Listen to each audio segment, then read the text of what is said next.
Amos Guthrie stepped into his dark single-wide, feeling apprehensive as all hell.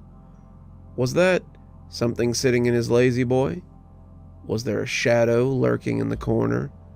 He hung his duty belt on the hook, hung up his coat, and was preparing to head to the kitchen when the TV suddenly buzzed to life.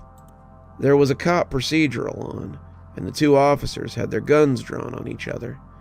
They were glowering knowingly at the other, but the younger of the two almost appeared to be smiling. "I knew you was a rat, Dexter." "Yeah?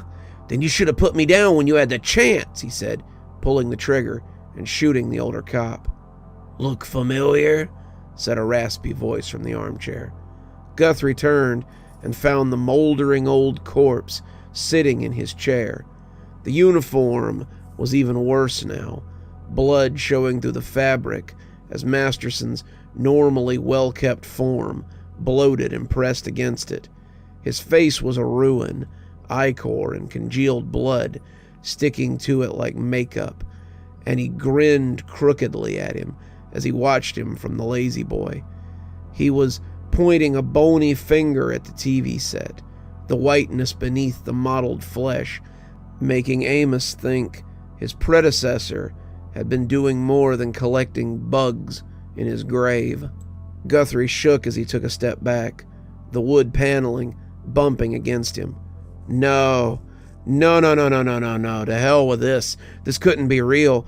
Guthrie was suddenly about 4 years old again, wearing one of his dad's undershirts as a nightshirt and shaking like a leaf as he watched the closet.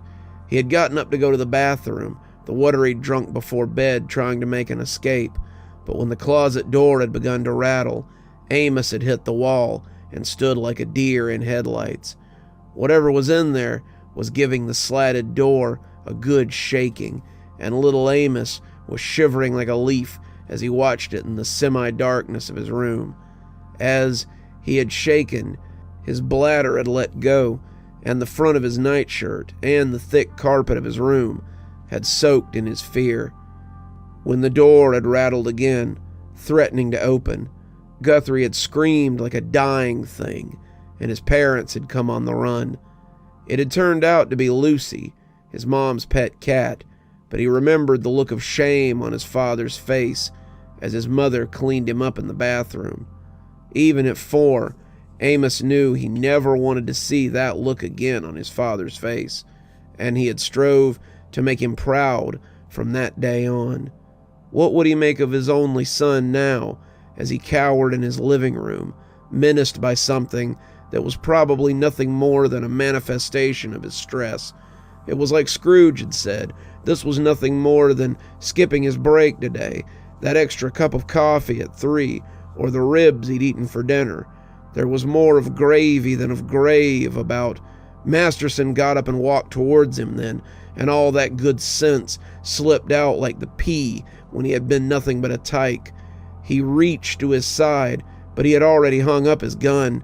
It didn't stop him from grasping, and as Masterson loomed over him, he watched a fat, black cockroach scamper from the corner of his mouth and disappear into his hairline. "What's the matter, Amos? Cat got your tongue?" The TV went off then, leaving him in a soupy darkness, and when it crackled back to life, Masterson was gone. Guthrie stood, panting for a few minutes, his hands creeping up to his neckline to touch what was there. He fumbled for the lights, flipping them on and basking in the sudden explosion of harsh illumination. The single-wide was empty, except for him, and Guthrie breathed a sigh of relief. He didn't know how much of this he could stand. It was nerves. It had to be nerves. Guthrie hadn't believed in ghosts since he was a child, and he wasn't about to start now. The crack and hiss of the first can sounded like heaven to the rattled deputy, and he sat at the Formica table and drank thoughtfully. He shouldn't be drinking. He was technically on call, but he didn't care. The ghost of his old boss was haunting him, and Guthrie thought he knew why. He pulled the rawhide length out from beneath his uniform shirt and looked at the necklace, just as he had 100 times before in the past year. He could hear Masterson explaining it to him as he took a slow and deliberate sip from the cheap beer. "It's a totem, something they gave me when I became sheriff. It lets the bad shit out there know that I've got authority. So stick close to me so they don't gobble you up on general principle." Guthrie had always thought it looked like a dream catcher, the strands woven into something like an eye. The iris was blood red, the eye itself a deep blue that was nearly black, and the whole thing was set into a diamond of thickly woven strings of black and red and brown and green. Masterson hadn't known what it was called. He'd just called it a totem, but Guthrie thought it might have some deeper meaning. The cheap linoleum floor creaked near the entrance to the kitchen, and Guthrie didn't bother to look. "Come have a drink, I suppose. Seems the least I can do." To his surprise, he heard something drop into the chair to his left, the sound decidedly mushy. It reached out a moldy hand and grabbed a beer, popped the top after struggling with it for a little, and took a sip. Guthrie tried to ignore the hand, or the sound of liquid sliding to the floor as the whatever it was drank, and when it smacked its lips appreciatively, he shuddered. "What do you want, Masterson? I'm sure this little visit has more to it than just scaring the bejesus out of me." The old ghoul cackled. "Yeah, you got a lot more sand than I remember, kid. Yeah, there's a reason behind this little visit. I just wanted to let you know that I don't intend to stay dead. You have a lot to answer for, Amos Guthrie, and I mean to see that you do." Guthrie took another long pull from his can, thinking. He supposed he did have some things to answer for.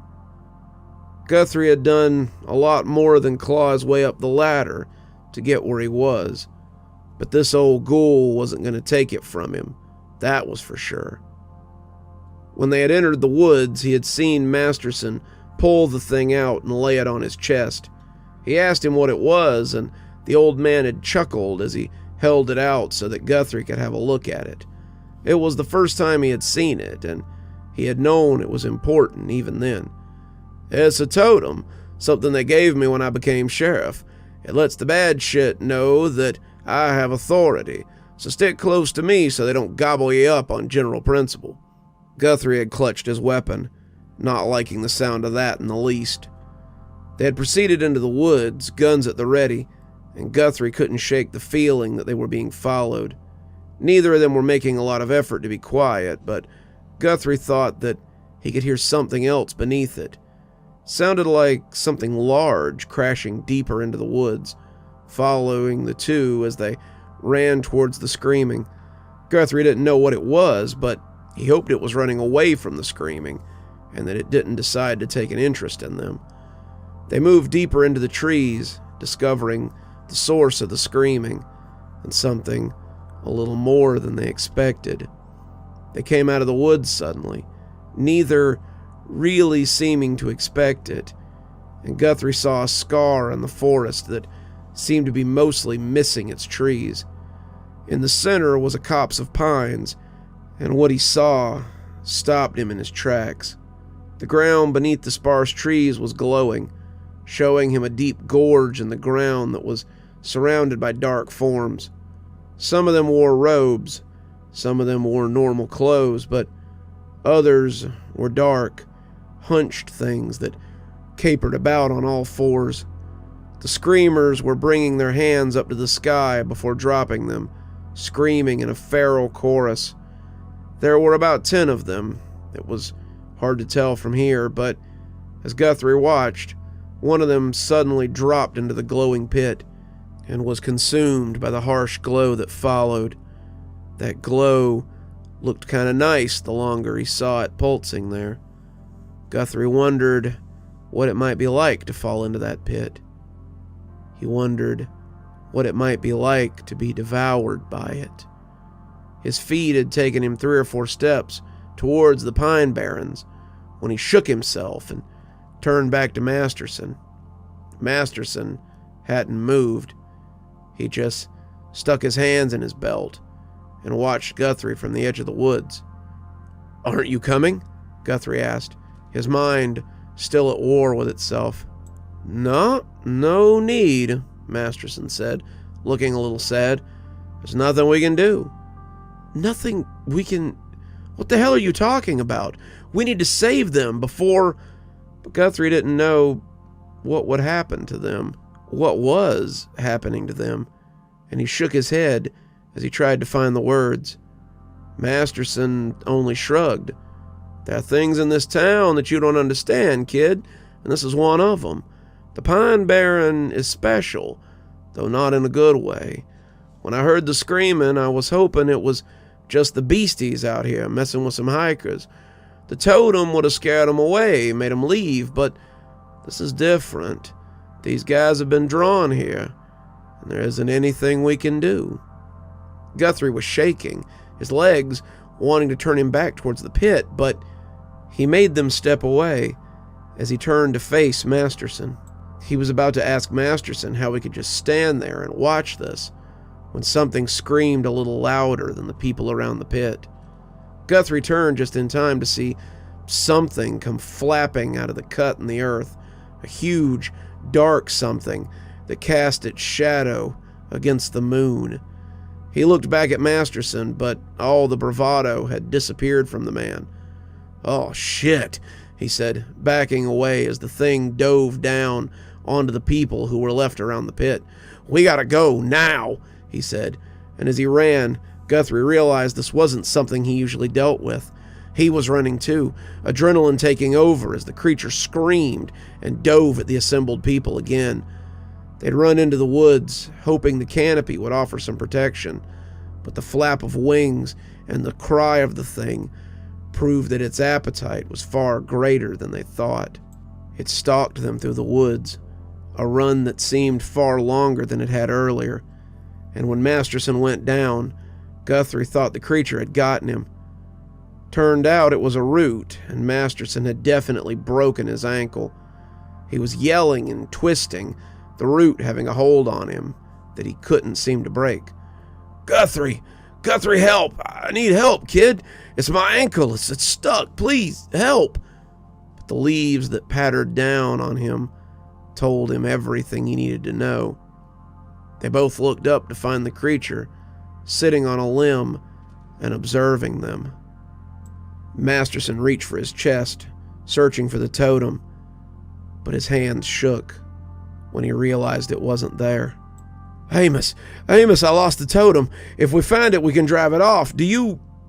But when he looked, Guthrie was clutching it to his chest and backing away slowly.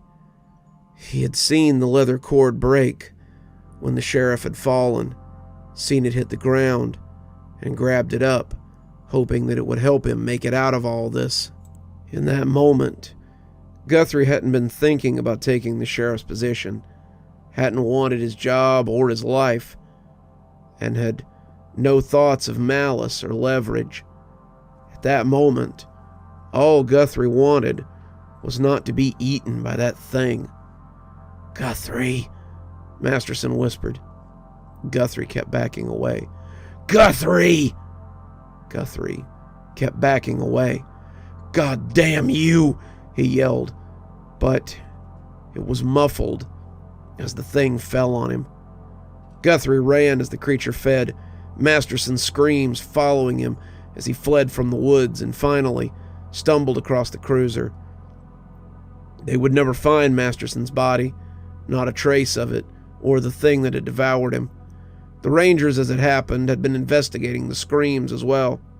They had gotten lost in the woods, never making it to the Pine Barrens, and had returned in the wee hours of the morning. They, too, had joined the search for Sheriff Masterson, Guthrie being busy, repeating his story again and again to the various people in power. A memorial plot had been set up in Whispering Pines for him, and Guthrie had been made temporary sheriff a month later. The mayor and the council had told him it was because He was the most qualified. But he knew why.